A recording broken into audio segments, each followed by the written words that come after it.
81. minútu vás tam Sokola sohnal Marek Suchý, jak z tejto situácie videl.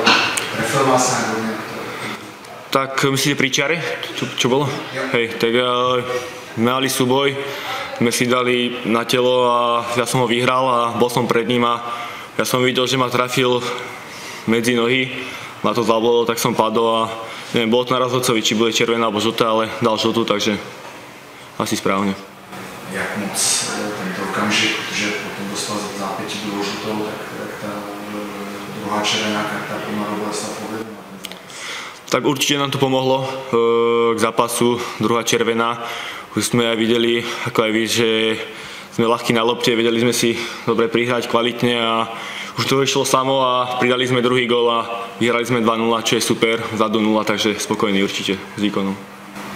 Důležitá je tahle výhra hned na úvod ligy, protože Jablonec v těch minulých letech první zápas nevyhral.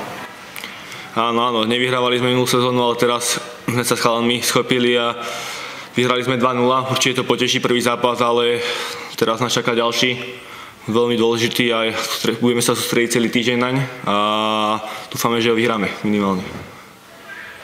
Můžete trošku ten zápas komentovat ještě, jak se ho viděl z vašeho pohledu? Tak prvý počas sme podľa mňa držali loptu, dali sme prvý gól, čo bolo veľmi dôležité. Padla tam červená karta, to nám tiež pomohla. A druhý počas sme troška možno zaspali, začiatok, možno 20 minút, sme boli takí ospali a potom znova nám pomohla tá druhá červená, takže chvála Bohu, že dostali červenú, nám to pomohlo a hovorím, hrali sme výborne a zaslúžili sme si vyhrať jednoznačne. K tomu gólu týmu to byla nacvičená akce, nebo byla to teda rána? Tak nacvičená, no, dostal Vako do krídla, dal dobrú loptu, ja som tam len išiel do priestoru a našiel ma a ja som dal len gól, takže fakt, možno nacvičená, skúšame to na tréningu, ale ja mu ďakujem za asistenciu a som za ten gól veľmi rád. Čiže takový pozitivní, co přinesl nový trenér, nebo jak to vnímáš? Tak tréner nový určite priniesol nový impuls, snažíme sa hrať viacej futbal, vychádza nám to zatiaľ tak, že dali sme 2 góly, čo je super a ešte sme mali veľa šancí zo štandardiek, takže hlavne musíme v tom pokračovať, to je dôležité, nemôžeme zaspať. Ešte nám pod duchem máte sútkanie? Áno, ale nepamätám si takého súboja, nepamätám.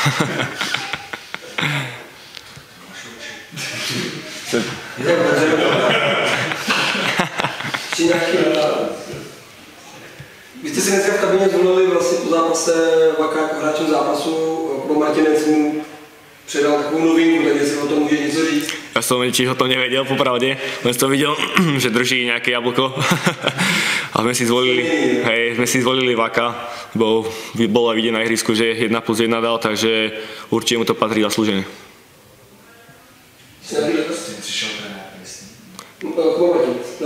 Hej, hráči sme sa zhodli, ja som ani o to nevedel, ale videl som jablko, takže mu to predal. Ještě jsem se chtěl zeptat, teď na týden bylo zveřejněno, že vlastně novým kapitánem je Nemanja Tekešky, zajímavý vlastně zahraniční hráč po roce v klubu, tak proč jste si ho, jestli jste si ho zvolili jako kabina, tak proč jste si zvolili právě? Tak tréner nám dal šancu, že si môžeme zvoliť kapitána ako kabina a bolo to na každom, komu dá hlas. Vyšlo to na jeho, že dostal najviac hlasov a za mňa to je super, je to skvelý chalan a určite nás povede viacej víťazstvám.